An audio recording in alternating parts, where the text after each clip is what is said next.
Hello guys, welcome to FM 2020, a new team and tactics guide. Today we are in Germany and we are going to check Werder Bremen.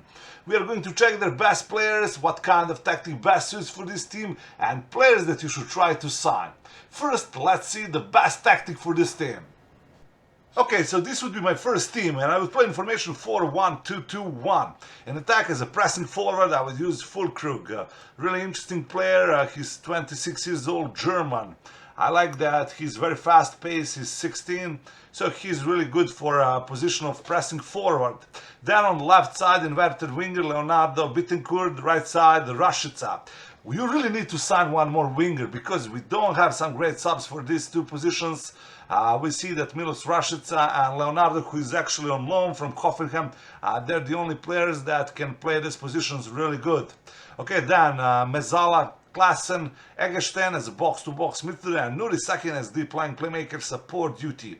On the left side we have Augustinsson as a full-back support duty, right side Gabriel Selassie as a wing-back support duty. Pair of central defenders, Omer Toprak and Vogt. On the goal, Pavlenka. I really think that Werder Bremen need couple new players because this team doesn't have some great subs, and that's a big problem.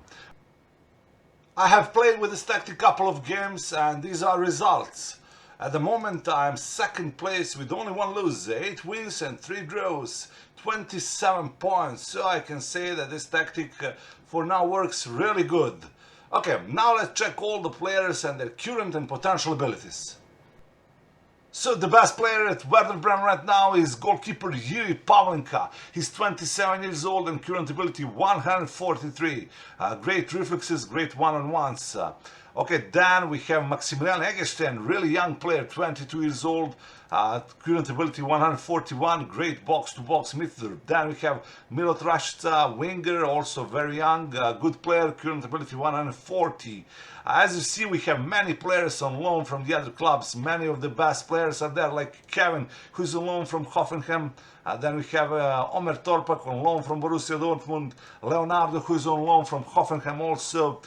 David Selke on loan from Hertha. So some of the best players are on loan from the other clubs, and that's a really big problem in my opinion.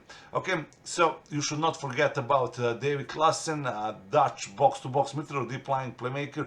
Fantastic mental attributes. Then we have Nuri Sahin, one of the best players, but he's 31 years old, that's a problem. A really quality player. We have Niklas, we spoke about him, really great pressing forward. Then Ludwig Augustinsson, full-back, Swedish full-back. But I don't see some great young players. That's also very big problem for Werder Bremen. In my opinion, managing Werder Bremen needs a big rebuilding. You really need to change many players. You really need to sign many new players because this team doesn't have future. That's my opinion. As you see, players with the highest potential ability are not that young. We have one really interesting striker and pressing forward. That's American Josh Sargent.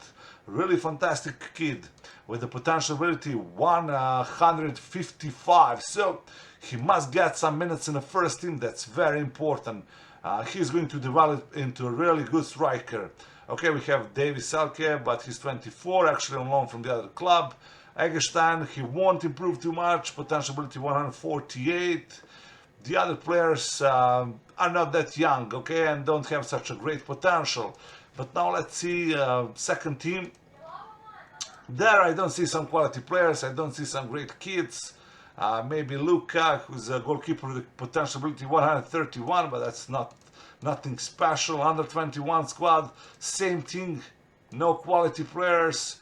And under 19 squad, there we have one player, and that's Felix, Swedish wing back with the potential ability 140, and maybe Mbom, who is deep-lying playmaker with the current potential ability 132. The other players are really not worth of attention, so we see that Werder Bremen has many players, but not quality players, and that's also a big problem. I would try to get rid of most of these players, and I would try to build a really young team with some high potential. This is what I would try to do. Another big problem for Werder Bremen is financial situation. Transfer budget only around 2 million, so you can't afford some expensive player. You should try to sign some free agents. That's my opinion, and this is my short list. On my short list is Jose. The only reason why he's on my short list is because he's priced between 2 and 3 million, and I think you can afford him. And he's a player who can play in many positions. He can play on both sides as a winger, and we need a winger. He can play as a striker, and he has really interesting attributes: nice speed, nice technique, a really good dribbling, fantastic flair. Okay, then we have a couple of free agents, and first is Brazilian white target man, also can play as a striker. That's Caiubi. He's 30 years old, a really interesting player. Then Fabio Coentrão, famous face, 31 years old, Portuguese, can cover almost whole left side, can play as attacking midfielder or even as a winger on the other side. Still has some really nice attributes. Then Ivan Strinic, Croatian fullback, also very good player and a free agent. Then Yanusi Sankare, Senegalese box-to-box midfielder, fantastic physical attributes, really good mental attributes, also free agent. Then Jan Gourcuff, famous face, also French, advanced playmaker. And last on my list is Paul George Natap, Cameroonian inside forward, also can play on both sides, and that's a good thing. Okay guys, so this is my team and tactics guide for Werder Bremen. Very hard team to manage, but also very interesting team to manage in Germany. I really hope that you enjoyed watching this video, and if you did, hit the like button and don't forget to subscribe. See you and bye bye.